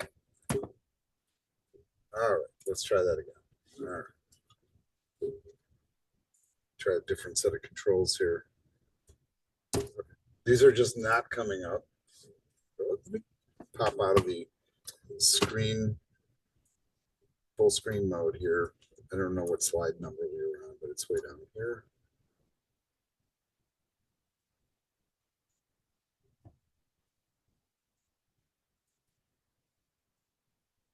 I don't know if my computer's glitching here, folks. I'm going to pause the recording for just a second. Now we have our graphics up on the screen, and I apologize for that glitch. That was really weird, right? So how does computer imaging work? We basically, we get the image, we process it, and hopefully there's some sort of understanding. And I think we saw with that Google tool, like how much it was really kind of pulling out, and I think that's pretty fascinating. I am going to play this. In this video we will learn how computers read and make sense of images using a technique called image processing. While we are able to process images in a single glance, the way computers do it is quite different. For a computer, each image is a grid of small boxes where each box has a number associated with it. These boxes are known as pixels. They are the smallest individual unit of an image. The numbers associated with each pixel depend on whether the image is colored or not. For a black and white image, there's just a single number to signify the extent of black being used. For colored images, each pixel value has 3 numbers associated with it to signify the extent of red, blue, and green colors in it. Now that we know how computers read images, let's understand how computers try to make sense of it using a simple example. Have you ever noticed that when a kid tries to solve a jigsaw puzzle, they first start with the corners, followed by the edges, then group together pieces with the same colors. Once the above steps are done, they finally start putting the pieces together. Important information like the shape and colors of individual pieces are known as features. The process of choosing important information about the images is known as feature extraction. The process through which the AI model learns to recognize images is something like this. At first, the AI model takes input of a lot of images. Next, it makes sense of this data by feature extraction and undergoes training. Now when a new image is input, it is able to identify it by performing feature extraction. And then it compares this information with the data it has from previous examples, thus finally making a decision on what the image is. To recap, we learnt in this video how computers read and classify images. Thanks for watching. All right. In this video, Yeah, I like that video because it really kind of does break down the process of how AI computer vision works and how it does the identification. It does blow my mind quite a bit when I start thinking about when they first did OCR, and they showed like the number 8, right? And people can write that number with lots of different nuances to it, depending on your penmanship and if you're left or right-handed, or even what country you come from, right? Can all have an impact on how you generate that. But the fact that they were able to extract what it is from looking at the image, and they're doing it through a process, right? There is a process to it and a logic to it. It's not accidental. The fact that we do this kind of stuff really does require both an intense set of software and an intense set of hardware to make it all go. I'm not sure what was happening on my system just a few minutes ago with PowerPoint kind of freaking out. But I was running so many different things, and like recording and streaming and PowerPointing and running these like goofy little AI tools. And my system was, not an underpowered system, was kind of hanging up a little bit. They do, for example, talk about, I mean, this is a little bit of a sales pitch here, but this is a really big and important library, the OpenVINO toolkit, that is used not just in education, but it's also used in industry for doing a lot of AI vision stuff. They have examples here, and I would encourage you guys to watch videos on this. I'm not going to play them, by the way. We're just going to move on. I think this one is kind of interesting, this video, if you watch it, because this one monitors the driver's face as he's driving. So, for example, if a car is about to collide with something and it recognizes that the driver's not looking ahead, it applies the brakes. Right? That's pretty interesting stuff. So watch that. Pretty nifty. They also talk about some of these other libraries, and the fact that, and I want to just point out the fact that these are open source libraries, meaning they're available to the world. Anybody can use them to build their stuff. And a lot of the big developments in AI right now are people taking open source libraries and leveraging them for their own use, just doing new clever things with them. So that's a possibility for all of you.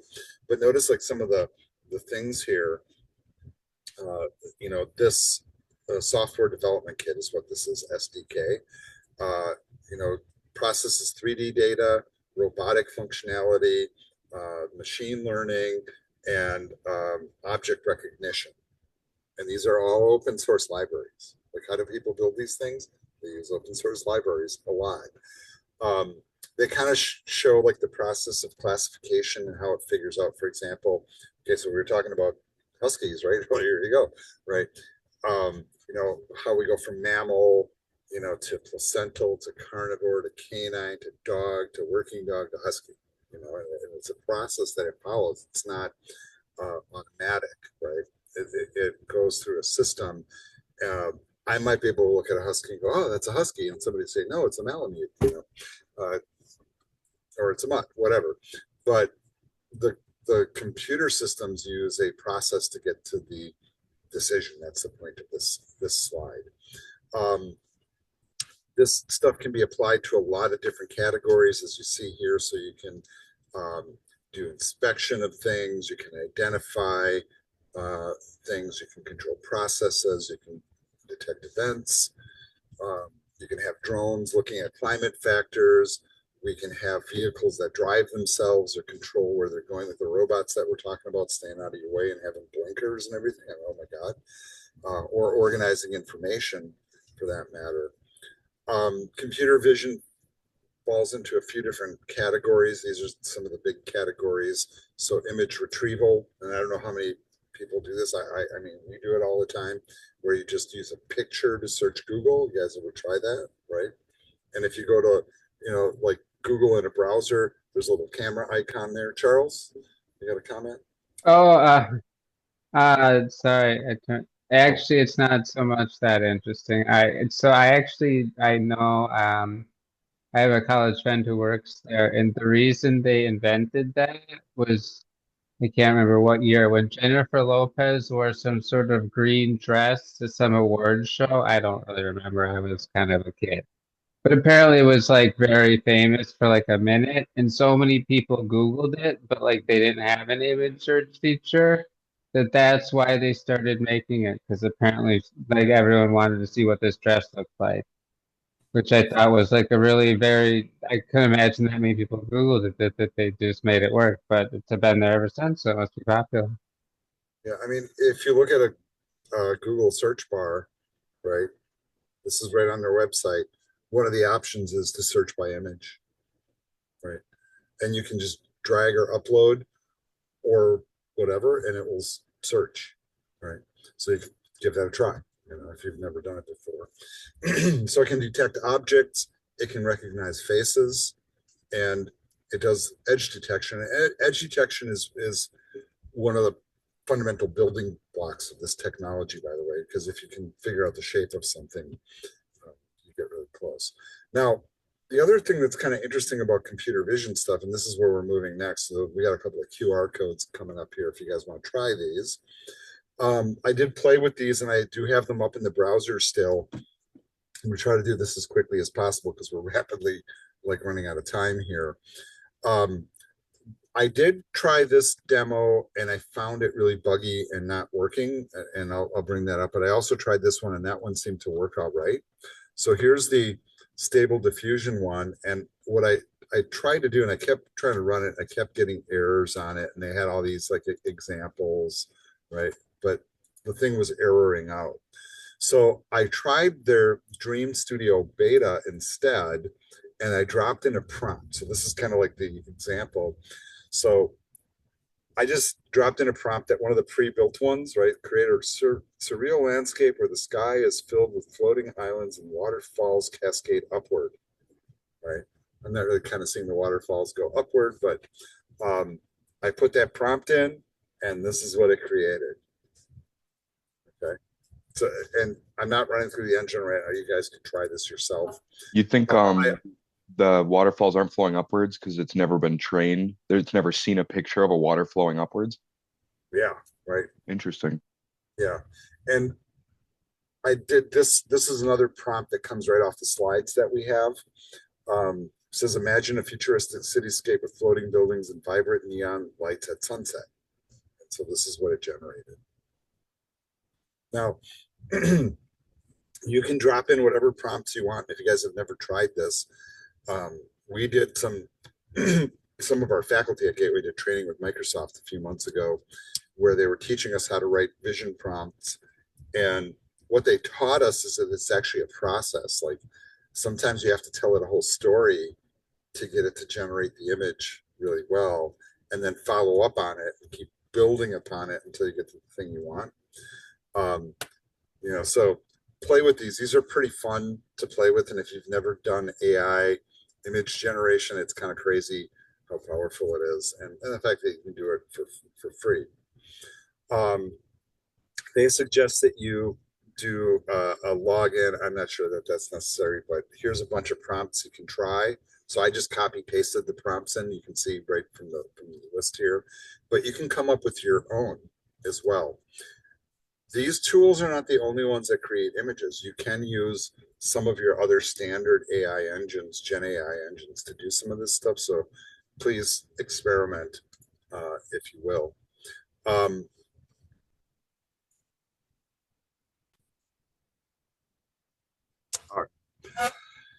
right. So they do ask that you do this, and this is kind of interesting because there are a bunch of different AI engines that do what we just saw, which is basically you can put in a prompt, which is a verbal or text-based directive, and then have it generate an image. You can do this, by the way, with Google Gemini. You can do it with ChatGPT. You can do it with Microsoft Copilot and a bunch of others, right? They'll do the same thing. Those tools that we saw, though, are specifically designed to do just that task. You can't ask it to write a computer code for you, right? It's not going to do that, but it can generate an image. It's very specific to those things. What they're looking at here are some of these parameters. Like if you were to choose one tool over the other, which one might you choose? And there's different parameters they would have you consider. So are they free? What's the quality of the image? Did it really create what you asked for, etc.? So these are all things to consider. Moving forward here. No, we're not going to do a quiz. So I'm just going through these, right? See, you can see what the answers are. All right. So I think actually we're done here. All right. So key takeaways, once again, computer vision is a really important technology in this area. I think it's one of the more interesting ones, real frankly, like the fact that it can recognize content within an image and categorize it and rank it and determine its features. I think that it has a lot of applications because one of the ways that we as humans think and process information is because of our vision. Some people are very visual learners, and a picture says a whole lot more than text information. And I do agree with the second bullet there that basically it has the capability of doing some really radical and revolutionary things for us if we allow it to. I also find that some of it can be kind of scary, right? The fact that, I know I've used this example before, like last year I rented a car and it had like lane correction software in it. And that's really computer vision technology, folks, right? That it recognized where the lanes on the highway were. And if I was crossing the line, it was yanking the wheel out of my hand and putting me back in the middle of the lane. So I wasn't crossing the line and smashing into the guardrail or another car, right? So the positives are potentially huge. Some questions to consider, not that we're going to answer those right now, but we have one other area to talk about here. And this is the area that's kind of responsible for all the generative AI stuff that we're working with, so we call it natural language processing. And why is it important? So let's kind of like fast forward here and kind of look at this.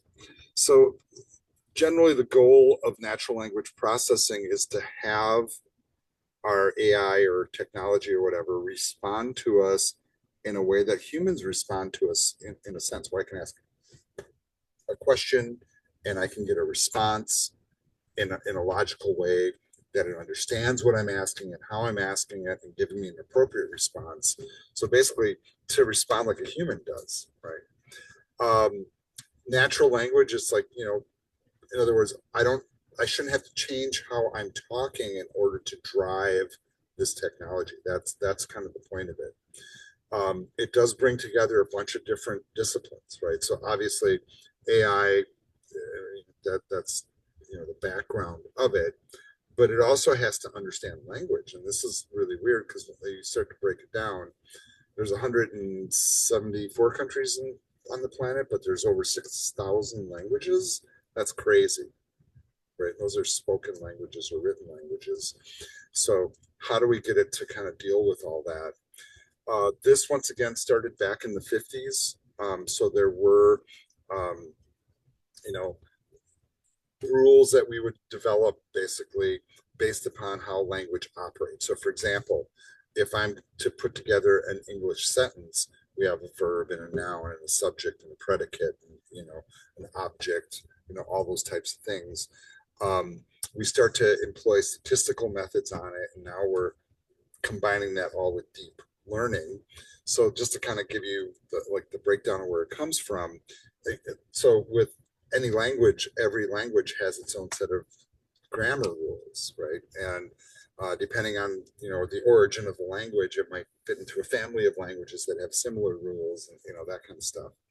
We also, if we're going to write these rules out and have software process it, can you imagine all the if else then statements that, like, you guys know how to code, you know what I'm talking about, to process language and to make it understand that this is a question, not a statement, and which words are really important and which concept is important. This is crazy if you're trying to just program this, right?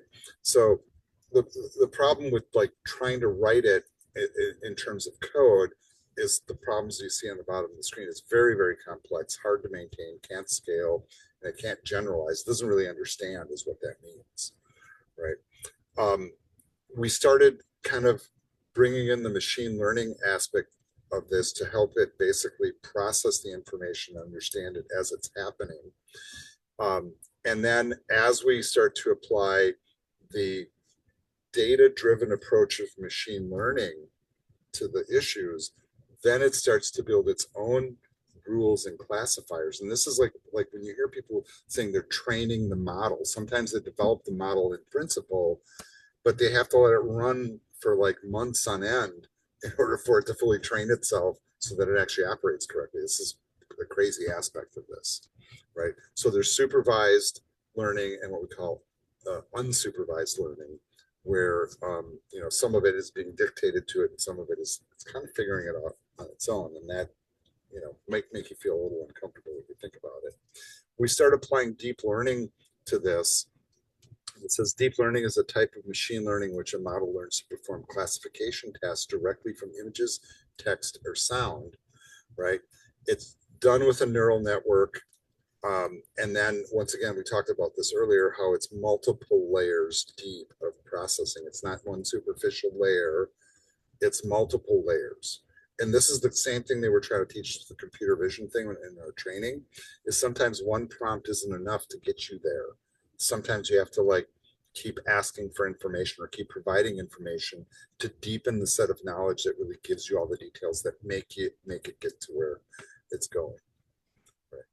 All right, this is not stuff that we have to worry about in this course, but when we get to the NLP course, which is the third course in the series here, we start to talk about some of these concepts, right? Like little sounds in a language and how words fit together and how those words must be structured to actually get meaning out of them. It breaks down, you know, into like, you can either feed it written text or you can convert your speech to text and then listen to the sounds of it and then figure out the syntax and the meaning, right? So the syntax is how it's structured, semantics is the meaning, and then once you get deep learning into the mix, then hopefully we get to understanding or the deepening of the knowledge.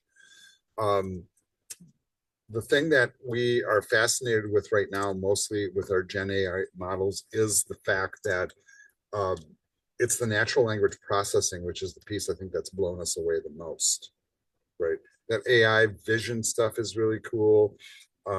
Statistical data, that's really cool. But here's a bunch of stuff that we're already using that we don't even think about, right? So you have email filters. So like if you use Gmail, you'll notice that Gmail automatically identifies spam and puts it in a spam folder. You'll also notice that it recognizes, oh, this is an advertisement. Let's put it in the promotions folder or the social folder or whatever. Search results are also qualified by natural language processing. And this is kind of scary, but anybody that knows and uses search engines or social media knows this is very true. Like we can literally be talking about something or researching something, and then you start doing search results and it starts bringing up search results or popping up things on your screen that are kind of related to the search results you were just doing or the things you were even just talking about. That's really weird, but it totally happens. And it kind of keeps track of us, right? As we're using word processors, email programs, and whatever. And I use these tools in like Gmail all the time, right? You know, autocorrects, like I type receive with the I and the E backwards and it just fixes it. Or I type hi and it puts the person's name in there. I just press tab. I don't have to type the name. You know, it's really goofy. Hey, if you have any questions, please email me. And I just press tab and it just fills it in, right? Really crazy stuff. We're also getting to the point where language translation is becoming really transparent. And I don't know, like, if you've ever experienced this, but I was at a store somewhere and this is in Chicago, and one of the people was Spanish speaking and the cashier didn't know Spanish and the customer didn't know English. And so this Spanish speaking customer talking to their phone and asked the question and then playing the Google Translate back. It's like, do you guys have a bathroom? I have to really go, you know. But the fact that we even have that technology that we can do that and it's in your pocket, crazy stuff. All right, we got our voice assistants, our Siris, our Alexas, our Googles, right? And I don't know how many of you use that, but I often use like this like demonstration on my phone where I'll say something like, "Hey Google, what's the temperature outside?" And see if my phone responds. Currently in Milwaukee, it's 25 degrees. I didn't type anything on my phone. I just said the magic words, HEY, and then the G word. I'm not going to say it again because it's going to turn itself on. But if you have your voice assistants turned on, that's what they do. And you know what? That's really cool, right? Yeah, a lot of these use targeted advertising. I'm not a huge fan of that, but it is a thing. You know, and they do have some examples now with ChatGPT. Now, normally I would demonstrate this, but I did try this earlier, and you can try this yourself. You can go to ChatGPT. You can sign up with a free account. You can use your Gateway Gmail account if you wish. And Charles, I see you have a question. You got your hand up. Oh, no, not a question, just one like actually kind of useful time that happened to me. I couldn't remember the name of the rowing exercise machine, so I was describing it, and then I looked at my phone and Facebook offered me an ad and told me it was an ergonometer. And I was like, well, at least it's useful, although I don't need one. You know, it's like obviously you were listening, but I can't hate that because I learned a new thing. Well, and you know what? Sometimes, But the also point of that's them really extra smart, yeah. yeah, I mean, the point of them monitoring is, ideally to make your life a little easier, right? Like if I'm asking things about ChatGPT and then I go into my like Facebook account and it's talking about, hey, try new ChatGPT. Is that necessarily a bad thing? Maybe, maybe not. I did think this was a really weird little exercise though, because I did try this before, and okay, fine, I'll just do it. So I'm just going to go to ChatGPT, and I use just my free Google account to do this, and I did the same prompt they did, which is introduce yourself, right? So this is what it says when you do that, and a little bit more basic than what we saw in the screenshot. So it looked like, before it would say a whole lot more. Google's also got an AI engine called Gemini. Right, so looks very similar. By the way, it's powered by the same backend technology, if you guys didn't know that. But we can do the same prompt and see what it says.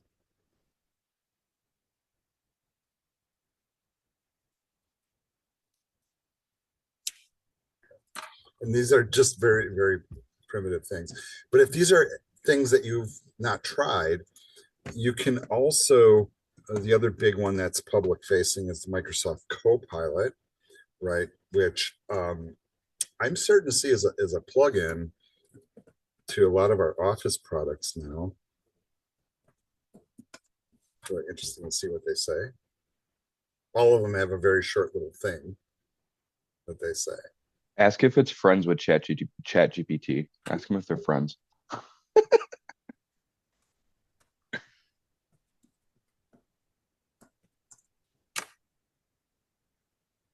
Nice. No capacity for friendship. Okay. Yeah, it's avoiding the question, right? Like the other thing that I think is fun is like, hey, welcome back. What's on your mind tonight? How much snow are we going to get this week? Let me check the latest snowfall forecast for Milwaukee. One sec. On Wednesday, Milwaukee could get anywhere from 3 to 6 inches of snow. So it might be a good idea to prepare for wintry conditions. Thanks. You can turn yourself off now. I can't turn myself off, but feel free to. Are you friends with ChatGPT? I'm an AI created by Microsoft. And I don't have the capacity for friendships like humans do. ChatGPT is a different AI developed by OpenAI. We both have our own unique ways of... I'm not buying it. I've had about enough. I'm not buying it, Ty. Yeah, well, you know what? I think it is highly amusing though to play these things. It really is for some reason. Please, if you guys haven't experimented with these tools, I would implore you to experiment with them. I think, especially for, the young people in the session, right? Like as you go out into the future work world, it's going to get to the point where you're expected to know how to use these kind of tools, do all sorts of work. And if you're not in the embrace mode, you're going to be in the left behind mode for sure. All right. So we were kind of goofing around, but that's kind of what they were asking us to do here, is to play with these AI engines, ask them questions and try them. I will tell you that, I prefer generally, if I'm going to use one of these tools, on my phone, I'm using Gemini because I have an Android. So I just use that. On my computer, I usually use ChatGPT. And if I'm coding, it's either ChatGPT or Copilot. Those are not the only AI engines, though. Doesn't cost money to use them. If you want the latest models and the most powerful features, you pay into them, especially with ChatGPT, because the models that go with them are pretty crazy.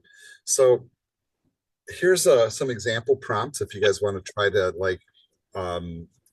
have these engines create some stuff for you. And I want you to kind of look at some of the stuff that's being, this is everything from like write a paper, create an app, make a website, summary of the internet. I mean, these are some pretty heavy lifts right now. You can imagine that these are questions that,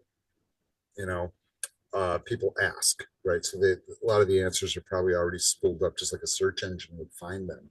The other thing I'll mention is that the public-facing generative AI engines that are free typically use information that's also freely available already. They're not like inventing how to make a website. You know what I mean? They're just using the information that's already out there. I think the truly powerful Gen AI features are the ones where they're creating something completely from scratch. There's a lot of concern, and I may have mentioned this before in class, that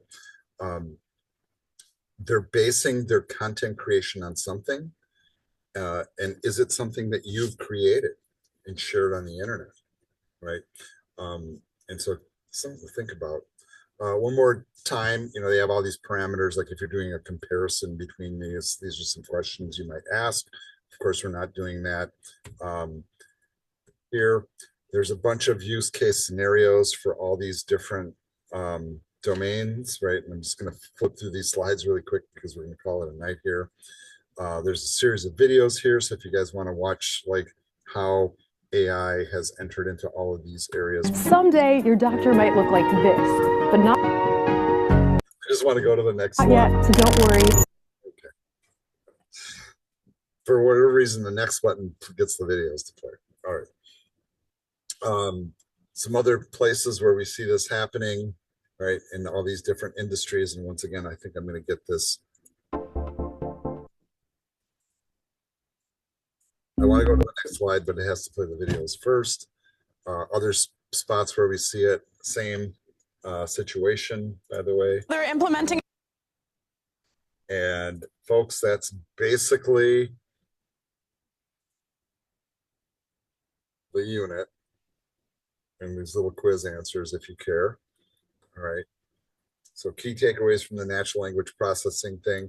I think it is really fascinating though, because it is the natural language processing that ultimately has us probably the most enthused, almost as enthused as this guy is here. And we're going to call it a wrap. So this ends this presentation.